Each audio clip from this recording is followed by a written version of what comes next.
सी हवाएं इश्क चली, खत्म हुई नफरत दिल की, बांट रहे हैं प्यार सभी, सहरी हो या अफ्तारी।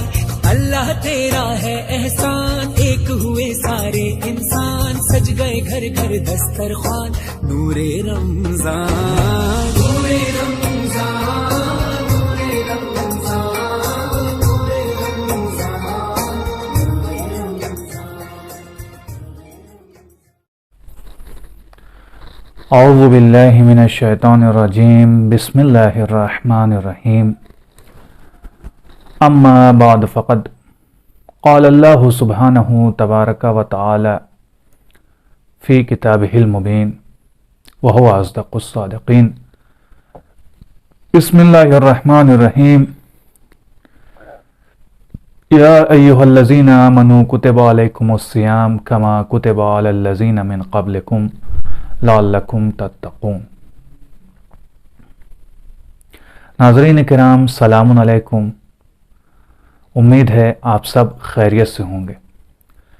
जैसा कि इससे पहले वाली वीडियो क्लिप में मैंने अर्ज़ किया था, यह आयत मोमिनीन को मुखातब करार देते हुए इरशाद फरमाती है कि ए ईमान लाने वालों, परवरदिगार आलम इरशाद फरमाता है कि ए ईमान लाने वालों, तुम पर रोज़ों को उसी तरीक़े से फ़र्ज़ कर दिया गया है कि जिस तरीक़े से तुमसे पहले वालों पर रोज़ों को फ़र्ज़ किया गया था। तो इससे पहले भी मैंने जिक्र किया था कि इस आयत में परवरदिगार आलम ये क्यों कह रहा है कि जिस तरीक़े से तुमसे पहले वालों पर रोज़ों को फ़र्ज़ किया था उसी तरीक़े से तुम पर भी फ़र्ज़ किया गया है। क्या बिल्कुल बेआए नहीं इसी तरीके से पहले वालों पर भी रोज़े को फ़र्ज़ किया गया था कि माह रमज़ानुल मुबारक में उन पर भी 30 रोज़ों को फ़र्ज़ किया गया था, या नहीं फ़कत रोज़ों को फ़र्ज़ किया गया था, माह मुबारक रमज़ान मुशख़्ख़स नहीं थे, या नहीं फ़कत रोज़ों को फ़र्ज़ किया गया था, तादाद मुशख़्ख़स नहीं थी कि 30 रोज़ों को रखना है। जी हाँ, बिल्कुल ऐसा ही है। जैसा कि इस्लाम से पहले वाले जितने भी मज़ाहिब हैं, चाहे वो यहूदी मज़हब हो, चाहे वो ईसाई मज़हब, हिंदुइज़्म हो, तमाम के तमाम मज़ाहिब में, चाहे इस्लामी मज़ाहिब हों चाहे गैर इस्लामी मज़ाहिब हों, तमाम के तमाम मज़ाहिब में रोज़ों का तसव्वुर पाया जाता है। अलबत्ता हाँ, ये ज़रूर है कि उनके यहाँ इस तरीके से मुशख़्ख़स नहीं है कि कितने दिन और किस दिन और किस महीने में हमको रोज़ा रखना है। जैसा कि रिवायतों में पाया जाता है कि जनाब मूसा पहाड़ी पर गए तो आपने तकरीबन 40 दिन तक रोज़ा रखा और अपने चाहने वालों को भी हिदायत फरमाते रहते थे।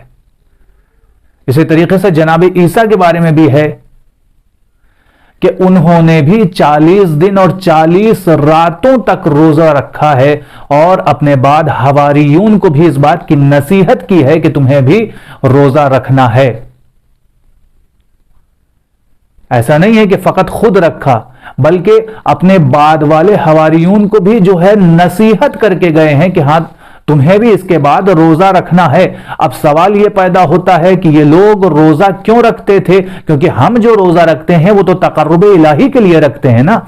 आखिर ये जो रोजा रखते थे ये किस लिए रखते थे? इनका मकसद क्या था, इनका हदफ क्या था? का जिस तरीके से हम रोजा रखते हैं और तकर्रुब इलाही को शामिल हाल रखते हैं कि हम अल्लाह की रजा के लिए रोजा रखते हैं सुबह से लेकर शाम तक, इसी तरीके से ये लोग भी अल्लाह के तकर्रुब के लिए, अल्लाह की रजा के लिए रोजा रखते थे।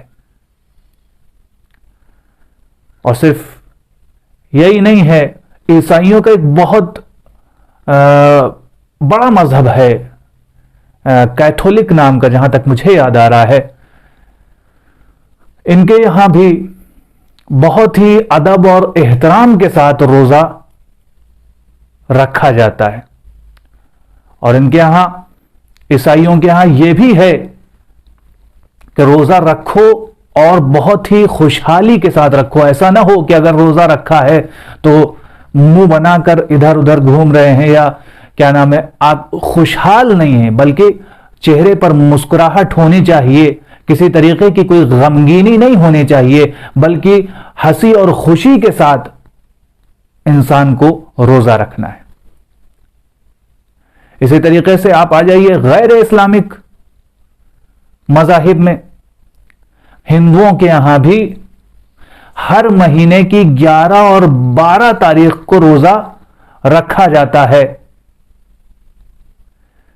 اس طریقے سے اگر جوڑا جائے تو سال میں 24 روزے ہیں کہ جو ان کے یہاں فرض ہیں. اسی طریقے سے دیگر مہینوں میں بھی الگ الگ طریقے پہ الگ الگ موقع پر ان کے یہاں بھی روزہ رکھا جاتا ہے. البتہ ہاں ان کے یہاں جو روزہ رکھا جاتا ہے اس کو روزہ نہیں کہا جاتا بلکہ ورت کا نام دیا جاتا ہے.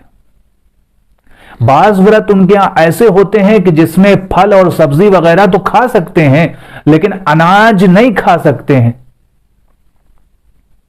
لیکن بعض ورت ایسے ہوتے ہیں کہ نہیں, اس میں کچھ بھی نہیں کھا سکتے ہیں. لہذا روزے کا تصور باقاعدہ طور پر ان کے یہاں بھی پایا جاتا ہے. اسی طریقے سے جین مذہب میں بھی, جینیزم, بدھیزم, جو گوتم بدھ کے ماننے والے ہیں, ان کے یہاں بھی اسی طریقے سے روزے کا تصور پایا جاتا ہے اور بہت ہی ادب اور احترام کے ساتھ وہ روزے کا احترام کرتے ہوئے روزہ رکھتے ہیں, اور وہ لوگ بھی بھوکے اور پیاسے رہتے ہیں اپنے رب کو خوش کرنے کے لیے, اپنے رب کی رضا کے لیے, اپنے رب کے تقرب کے لیے. تو عزیزان گرامی, جیسا کہ ہمارے مذہب اسلام میں یہ چیز فرض کی گئی ہے, یعنی روزے کو فرض کیا گیا ہے صرف اس لیے کہ ہمارا اللہ ہم سے راضی ہو جائے, ہمارا رب ہم سے راضی ہو جائے. دیگر مذاہب میں بھی اسی طریقے سے روزے کو فرض کیا گیا ہے اور اسی بنا پر فرض کیا گیا ہے, اور یہی مقصد کے تحت فرض کیا گیا ہے. لوگوں نے اپنے اوپر فرض کیا ہے کہ ہاں جس طریقے سے اسلام میں تقرب الہی کی خاطر, اسی طریقے سے دیگر مذاہب میں بھی تقرب الہی کی خاطر, تقرب اپنے رب کی رضا کی خاطر, اپنے رب کی خوشنودی کے لیے لوگ روزہ رکھتے ہیں اور بہت ہی ادب اور احترام کے ساتھ اس کو پورا بھی کرتے ہیں.